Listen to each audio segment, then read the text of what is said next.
Good morning. I'm Matt Driskill, editor of Asian Aviation Magazine and AsianAviation.com. Welcome to the latest In Conversation, sponsored by Metrojet of Hong Kong.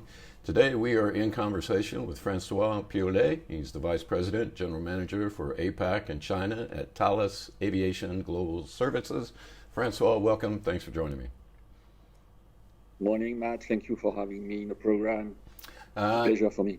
And for me as well. And I keep wanting to switch to French, but we'll do this in English for our audience.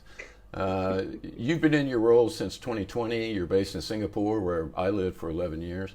Kind of give us the broad view from where you sit about the MRO sector in Asia. We've got MRO Asia, the big show coming up. Just from what it seems like a lot of people are setting up shops in Asia. They're expanding in places like China, Vietnam, Malaysia especially, and some other countries. Are airlines, Asian airlines especially, but are they keeping them closer to home, or are they still shipping them off to other countries for MRO work? Okay, Matt. So for the first part of your question about the overview of the MRO market in Asia, no surprise. I mean, the news is pretty good. The demand is booming.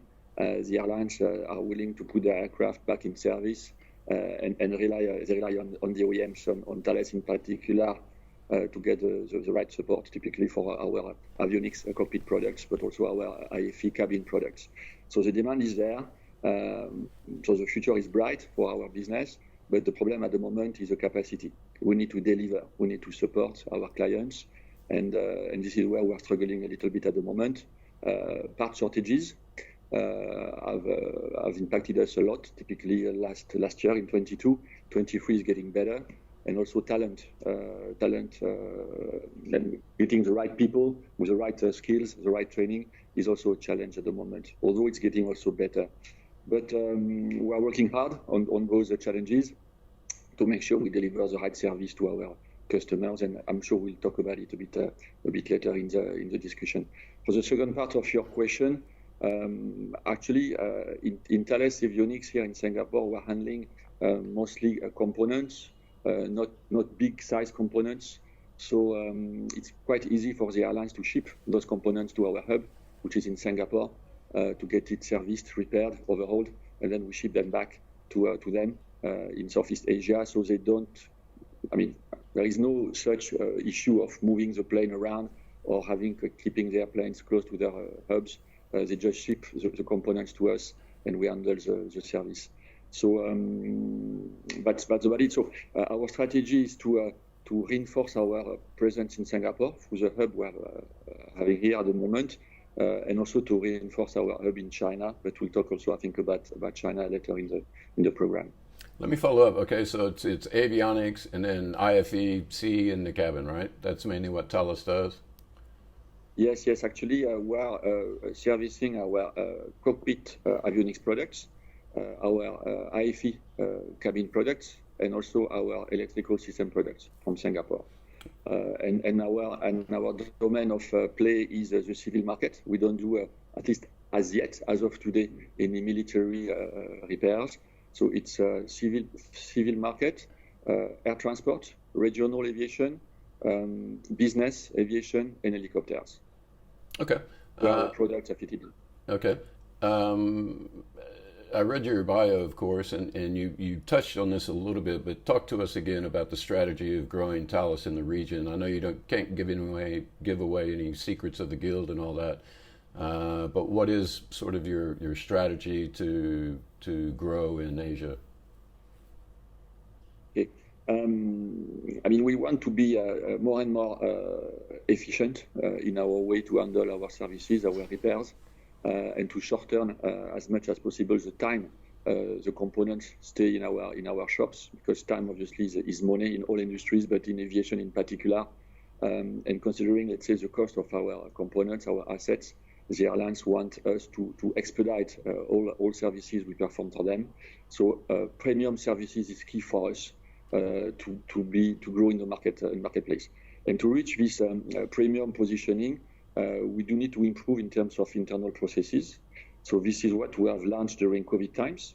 We are going through a full automation of our processes through RPA robot process, automation process, and other digital, let's say, initiatives we're having at the moment. So we put a lot of time and energy and money on going more and more digital to reduce as much as we can the time the components stay in our shops. So this is the first pillar of our strategy, to become more and more digital and to provide a premium service to our customers. Second pillar to achieve it is obviously to be, let's say, staffed with very skilled people, and we want to raise the level of our teams. So we have launched strategic programs in upskillings our staff, from the technician to the engineers and managers. So for us, this is the future of our industry, to upskill our people. And third pillar is definitely the proximity we want to have with our customers. So our strategy is to keep big hubs, because when it comes to be more and more performing, we believe in centralizing the flows to reduce our structure cost and to optimize our processes. So only 2 hubs in Asia, again, Singapore and Beijing. We don't want to expand in small shops here and there, but we still want proximity through some small offices. So we are deploying sales offices, customer technical support offices close to our customers, and we have today a presence across more or less 10 countries in Asia. So proximity is also key for us, but not through industrial footprint, through more small offices to entertain the customer relationship. D'accord. Okay, I want to change gears for just a minute, because I read another story the other day, and you talked about supply shortages and things like that. We're seeing stories about falsely certified products being introduced into the MRO supply chain, not Thales parts, I believe. I want to make sure we get that clear. But there was another company involved. How do you monitor and keep your suppliers honest, and how can the supply chain hold up when people have to worry about that? Because as you said, there's so much MRO business right now. Airlines are trying to bring back their planes out of storage. There's a lot of work that needs to be done, but how do you keep your suppliers honest, and how do you guard against these sort of false certifications? It's a very good question, Matt. It's a critical point for us, obviously for all the industry, but for Thales in particular. We heard about this bad story, obviously, like you, and I mean, for us, safety is key. This is the first let's say message we pass to our newcomers when they join Thales, and we have a lot of processes in place to guarantee that our quality is at the top and safety at the top too. So we have something like 20 certifications in Singapore from different authorities, CAS, IASA, and obviously all the local authorities. We are in permanent contact with them. They come and audit us very regularly. And I would say we have been always awarded with the best rates and ranks through those audits. So we are very, very concentrated on those topics. And we have no room for, let's say, for negotiation when it comes to safety. Basically, I think it was some months ago, we have been appraised by CAS, the local authorities of Singapore, for having, let's say, auto-declared what we call an SUP, suspected unapproved part, which we found in one of our products. We got a product for repair from an airline, and we found an SUP in it, and automatically, very quickly, we informed the authorities about the presence of this part, and we have been appraised by the authorities. They even actually dedicated an article, a news in their intranet and internet to take Thales as an example of good practice on this domain. So for us, it's a key priority, and there is no room for anything else. Okay, let's go back to China a minute. You talked about you've got an operation in Beijing, and I think last November you did a deal with Haight in China. Obviously, it's a main focus for you. You've got Comac building planes there. They've got a lot of Western parts. You're not the only people supplying the C919 and the other planes that they're building. How are things going for you in China? And do the current tensions between China and the U.S., for example, do they affect your work there when it comes, is anything sanctioned or anything like that, or is everything going smoothly?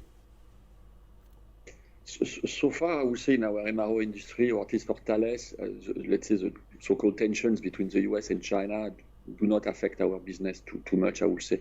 So it's quite okay for us. And despite, let's say, what happened during the pandemic, I mean, China does remain by all means a strategic market for us. We have a footprint in China. We have almost 100 people for our MRO industry. They're based in China, serving the local market, and we want to grow there. And we are convinced the market will grow. Now we have some challenges because indeed we need to negotiate one by one agreements with the local actors. Typically, the valorization of our IP, as we call it, is always a challenge there. So we need to progress step by step. But I would say we have enjoyed some good successes. We have today agreements with, you mentioned IT, but it's not the only actor there in China with whom we have some cooperation agreement where they have accepted to value and buy our IP. And at the moment, I think our positioning in China is quite okay, and we want to expand again there, definitely. Okay, super. Francois, we need to take a quick break to hear from our sponsor, Metrojet of Hong Kong. We'll be right back after this. We're going to have the crown jewels of Asia, and I promise you we're going to have the nicest and busiest business aviation hangar in the region.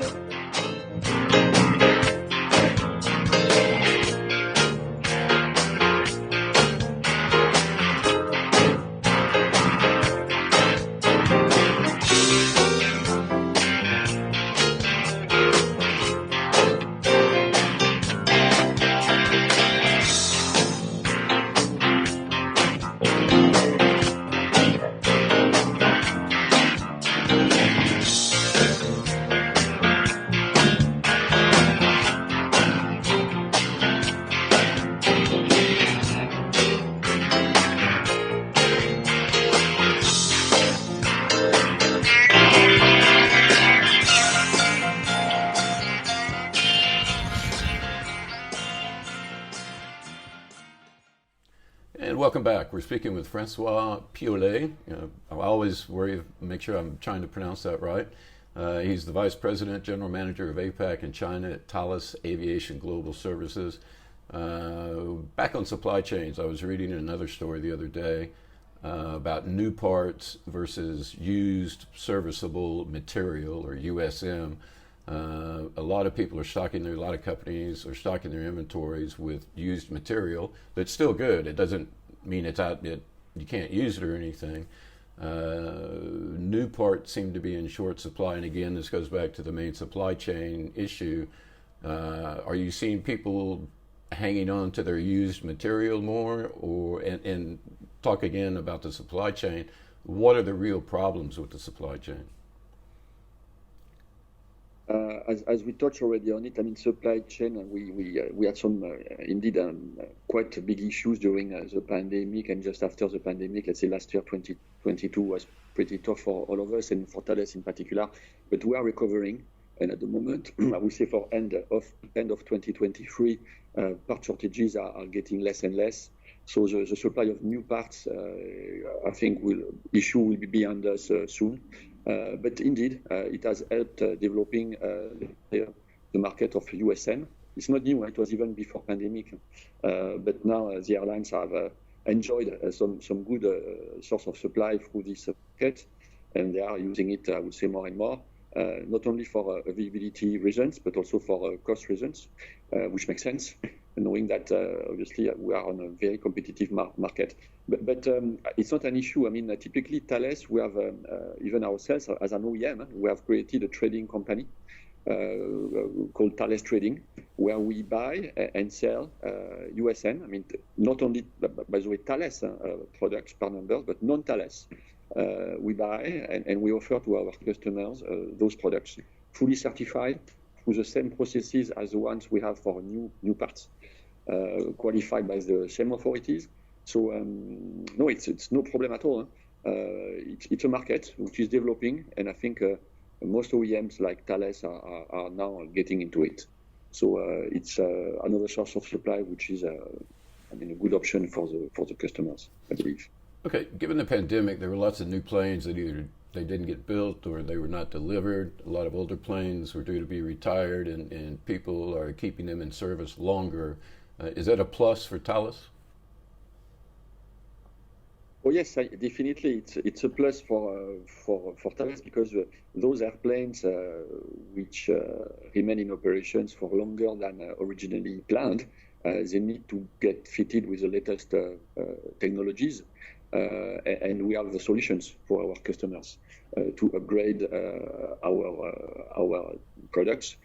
So as an MRO, let's say service provider, we not only provide repairs but also upgrades and retrofits. And typically, in some with some customers, we have, as an instance, proposed the upgrade of legacy displays based on cathodic tubes towards LCD technology, so that they can keep their cockpit and their aircraft flying for much longer than originally planned.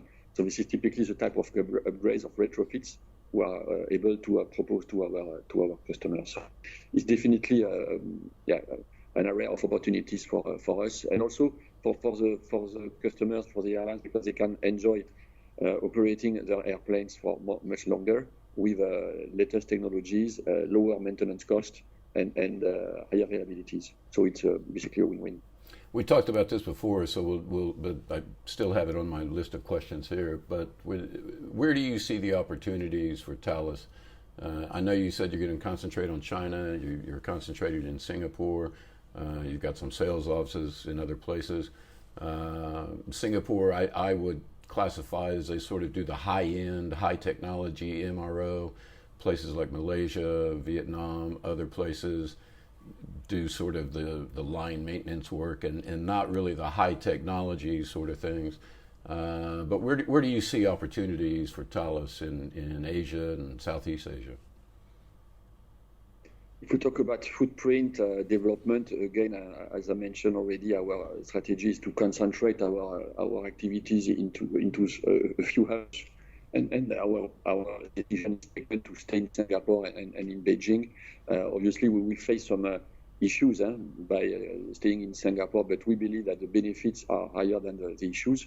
When it comes to talent attractivity, obviously, there also we might face some difficulties, but typically we are having a lot of strong relationships with the local universities and schools to onboard fresh graduates, and also we are looking at the surrounding countries, typically Malaysia, where we can find very skilled people there with a mindset which is very similar, very close to the one we have in Singapore. So while we stay in Singapore, we are looking around to attract potentially talents from the surrounding countries. But footprint-wise, also definitely we have not talked about it yet, but India, which is part of my perimeter also, is definitely a country where we are looking at very, very closely. And Thales, as a group, is already very, very strong in India through some other activities, in particular in the military. So India is definitely a country where we think of potentially positioning some footprint for our civil MRO activities in the near term, I would say.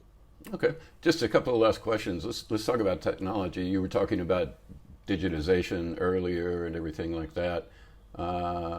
How is technology changing what you do, and is there anything happening with AI on your end, so-called AI? I have a problem with using the term AI because there's no real artificial intelligence yet, like we've seen in the movies and things, even though everybody uses it in the marketing materials and the press releases.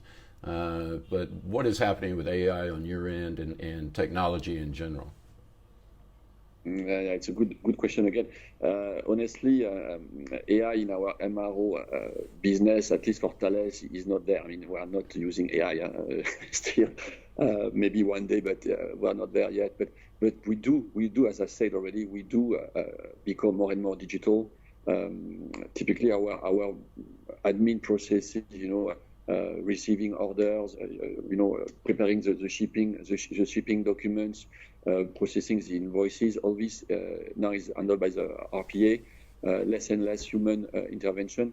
When it comes to for the technicians to run the diagnostics of the failure and the repair, all this is also done through digital and standard text, and then it makes automated, let's say, the production of the quote with the relevant input from the different customer contracts. So all this helps us to become more and more, let's say, efficient and agile in our internal processes. So this is where we go to the next, let's say, century to become more and more digital. But AI, again, will come certainly one day, but not today yet.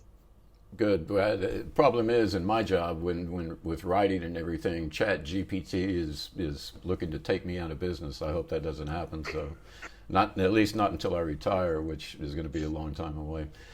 Francois, finally, I'd like to end these on a bright note. We're running short on time here. What do you and Thales look forward to over, say, the next 6 months, the next year? Is business going to be on the upswing? Oh yes, I think we do believe it's going to be like this for at least the next 6 months, if not longer. So we have some plans for 24 and 25, which are quite positive, I would say. As a last note, I would say I would like to highlight an event which we will hold also in Singapore in a few days now, on the 5th of October, which is a celebration of the 50th anniversary of Thales as a group in Singapore.